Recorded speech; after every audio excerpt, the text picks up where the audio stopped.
Assalamualaikum warahmatullahi wabarakatuh. Waalaikumsalam warahmatullahi wabarakatuh. Selamat pagi anak-anak. Pagi Pak. Gimana kabarnya? Alhamdulillah sehat. Alhamdulillah. Bismillahirrahmanirrahim. Alhamdulillahirabbil alamin. Wa bihi nasta'inu 'ala umuri dunya waddin. Wassalatu wassalamu 'ala asrofil anbiya'i wal mursalin sayyidina wa maulana Muhammad sallallahu alaihi wasallam.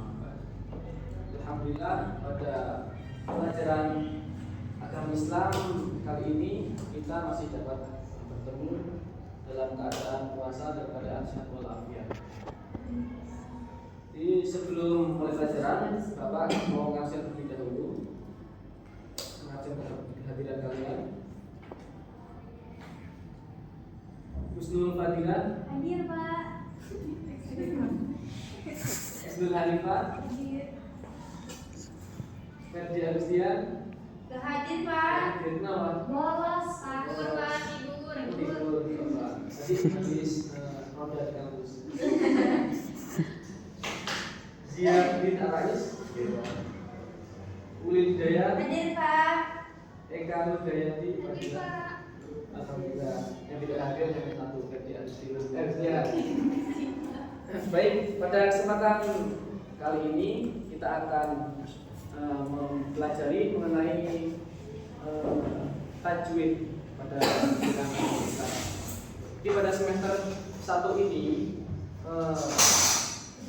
pendidikan agama Islam bab mengenai tajwid akan dibahas. Mungkin tidak sampai tuntas, mungkin hanya beberapa. Kita akan besok pada pertemuan di semester 2. Baik, mohon maaf sebelumnya tadi Bapak terlambat ya. Karena Bapak lah kita. Kucing lah. Dikit ya, Jadi Bapak yang nolongin Pak. ya, sudah Bapak sekarang sudah. Anaknya berapa Pak? Alhamdulillah anaknya 3. Alhamdulillah. Sedikit Pak. Ya, matangnya sini. Matanya sih. Perempuan 2, laki-laki 1 ya Allah. Baik, fokus lagi dulu pelajarannya. Kita akan bahas mengenai ilmu tajwid.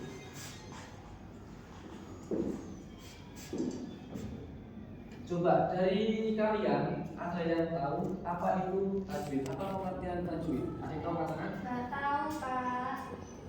Gak tahu sama sekali? Gak tahu Pak. Yang beda. Perhatikan.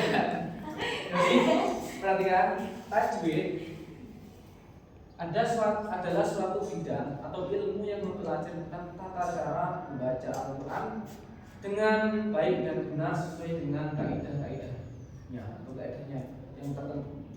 Jadi Bentar ya Pak. Ya. Bentar. Oh ya. Malam-malam pada bolos ya. Mau mokel ini Pak. Puasa-puasa keluar. Ya, perhatikan. Jadi ilmu tajwid adalah ilmu yang mempelajari bagaimana kita bisa membaca Al-Quran dengan baik dan benar sesuai dengan ketentuan dan kaidahnya. Jadi kalau orang mau bisa membaca Al-Quran, maka ilmu yang wajib kita pelajari atau kita lakukan yaitu ilmu tajwid, kan wajib. Jadi, kalau mau lancar baca Al-Quran ya pasti harus bisa atau mau belajar tajwid. Kalau tidak belajar tajwid otomatis tidak akan bisa membaca Al-Quran.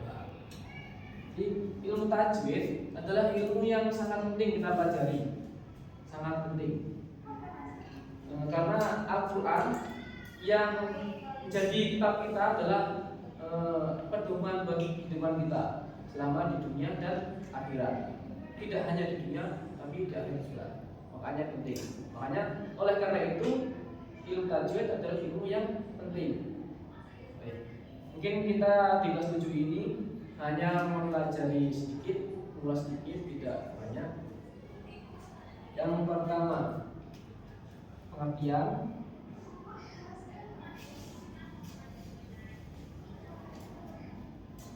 Tadi sudah kita bahas. Yang kedua, fungsi atau manfaatnya.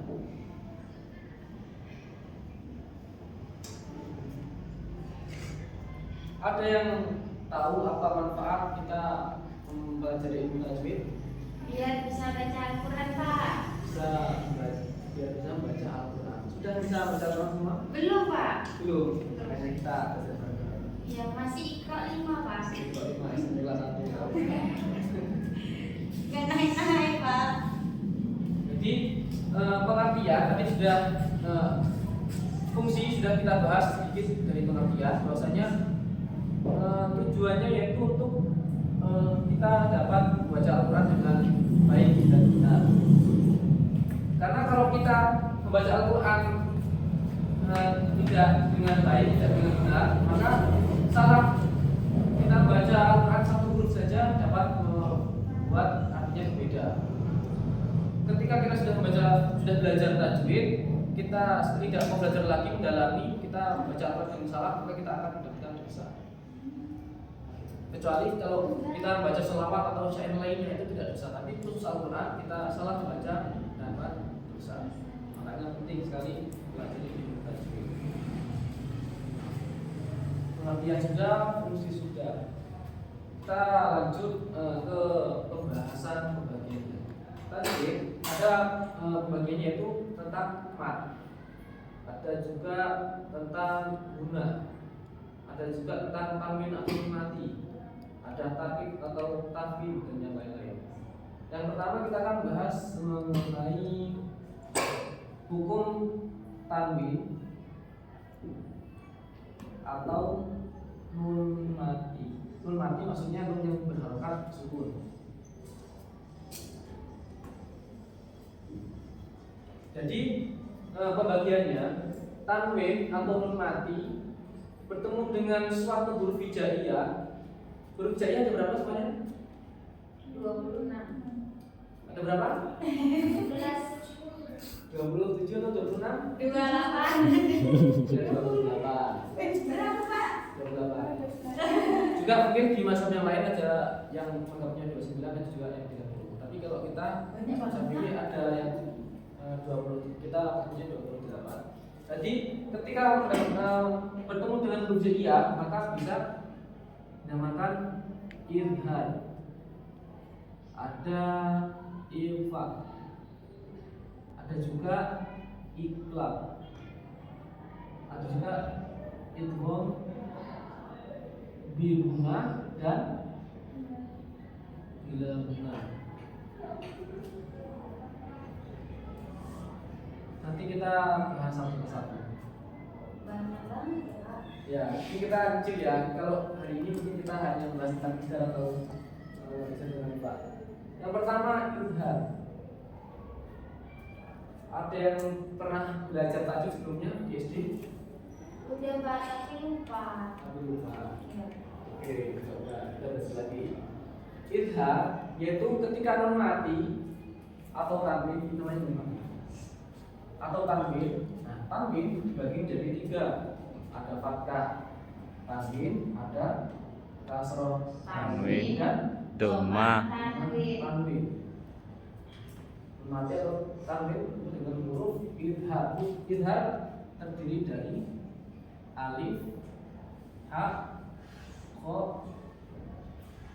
ha, ain dan ada lam. Jadi ketika huruf tanwin atau nun bertemu dengan huruf salah satu keenam ini, maka dinamakan izhar atau mendapatkan huruf izhar. Boleh dicatat? Ya, Pak, udah. Izhar cara membacanya yaitu jelas atau terang. Ini jelas, tidak ada samar, tidak ada bingung, tidak ada mati, jadi khusus izhar bacanya jelas. Contoh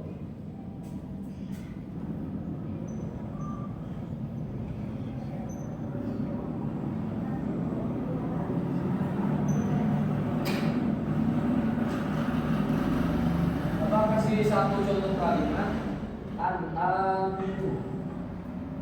Di sini terdapat nun mati. Ini mati. Berhadapan dengan huruf apa ini? Huruf hamzah. Maka bertemu mati dan alif dinamakan idhar. Dibaca jelas. Jadi bacanya aminu. Jelas-jelas tak kelihatan sukunya, tidak sama sekali. Kemudian huruf ada yang mau kasih contoh lagi? Ada yang bisa kasih contoh? Boleh maju. Apa nggak fokus? Baik, Bapak kasih satu permainan. Perhatikan. Apa Bapak suka apa? Bapak kasih satu SPG, perhatikan. Ketika Bapak tepuk depan, tepuknya ke arah depan. Tepuk kanan ke arah kanan. Tepuk kiri ke arah kiri. Coba Bapak. Nanti yang salah dapat hukuman. Hukumannya pargo ya. Narko. Masa capek ya? Dah, ayo. Tepuk depan. Tepuk kanan. Tepuk kiri. Tepuk depan. Sekarang kebalikannya. Ingat-ingat kalau pargo ya. Tepuk kiri. Nah, salah kan? Balik. Balik. Oh gitu ya Pak. Pilih bagus lagi. Tepuk kiri. Tepuk kiri. Iya, yang tidak berarti itu salah. Enggak fokus berarti. Ulang lagi. Ingat-ingat kebalikannya. Kalau kanan berarti kiri, kalau kiri berarti kanan. Kalau depan ya. Yang enak-enak dulu. Tepuk depan. Tepuk depan. Tepuk kanan. Nah, kebalikannya. Katanya tepuk depan nggak tepuk belakang kok. Enggak lagi susah ada gini. Bisa sih Pak. Bisa ya? Bisa loh. Udah coba. Ya, kalau depan berarti belakang. Iya. Tepuk depan. Sekarang tepuk kiri. Tepuk kanan. Tepuk kanan. Nah, salah. Enggak. Sudah bagus? Belum Pak. Belum. Belum. Tambah lagi. Fokus lagi ke materi. Oh iya. Di sini kan ada yang Islam ya. Kalau biasanya kan orang Islam mau keluar ya apa? Jarang ada Kristen jadinya. Katanya berbuka dengan yang nonis pak. Manis. Manis. Manis. Kalau mau ikut belajar apa? Dia kerjanya wartajil Pak. Itu apa aja Pak? Boleh belajar lagi. Kemudian kita membahas irfa. Irfa artinya samar. Bacanya samar. Samar dapat diartikan tidak jelas. Mungkin kalau Jawa nih, Jawanya itu gremeng. Nah, gremeng. Huruf irfa ada 15.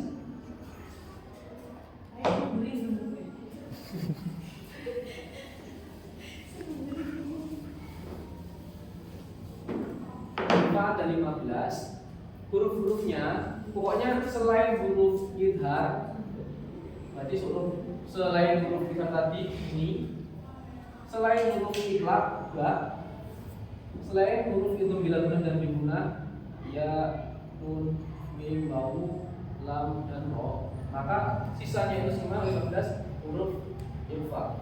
Irfa yang paling banyak.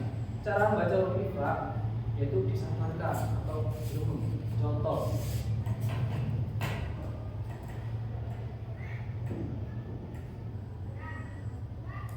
Apakah contoh kalimat antum?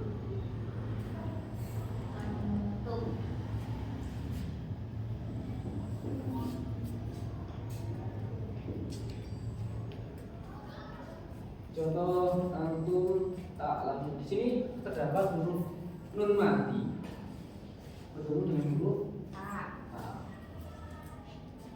Karena huruf ta adalah huruf ifa, maka hukumnya adalah ifa. Atau cara bacanya sama. Jadi cara bacanya enggak antum ta'lamun tapi antum ta'lamun. Coba tunjuk satu ya.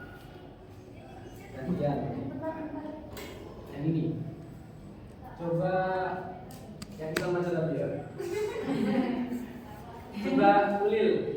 Baca ini. Berarti kita bikin Islam. Langsung baca aja Pak. Bilang dulu. Bismillahirrahmanirrahim. Antum ta'lamun. Coba Eka. Bismillahirrahmanirrahim. Antum ta'lamun. Iya Pak. Coba Zia. Ini katanya tadi nonis pak. Gak apa-apa belajar sih. Siapa tahu bisa logik kan? Itu udah ngerti ya. Coba nyoba ya pak ya. Ya, coba coba. Ajarin dulu Pak. Perhatikan ya. Bismillahirrahmanirrahim. Antum ta'lamun. Malah pastinya Islam. Coba. Mungkin pada pertemuan kali ini kita hanya bahas sedikit mengenai irfan dan infak. Kita lanjutkan di hari Selasa depan, Senin depan. Kita besok lanjutkan mengenai infak dan infak. Mungkin hanya ini. Jadinya ilmu tajwid adalah ilmu yang mempelajari bagaimana kita membaca Al-Quran dengan baik sesuai dengan kaidah dan sebagainya. Jadi jika tanya apa hukum mempelajari ilmu tajwid, hukumnya adalah wajib kifayah. Mungkin itu saja. Mudah-mudahan yang kita pelajari pada pagi hari ini, pertemuan kali ini dapat bermanfaat. Bisa dipelajari terus di rumah. Dan Bapak kasih tugas ya. Apa tuh Pak? Puasa dikasih tugas apa? Bapak dikit aja. Tugasnya Kasih apa? PR apa? Kasih PR tugasnya itu mencari 5 contoh kalimat lihat dan infak. Masing-masing huruf. Mungkin itu saja. Mudah-mudahan yang kita pelajari pada hari ini dapat bermanfaat. Bagi Wassalamualaikum warahmatullahi wabarakatuh.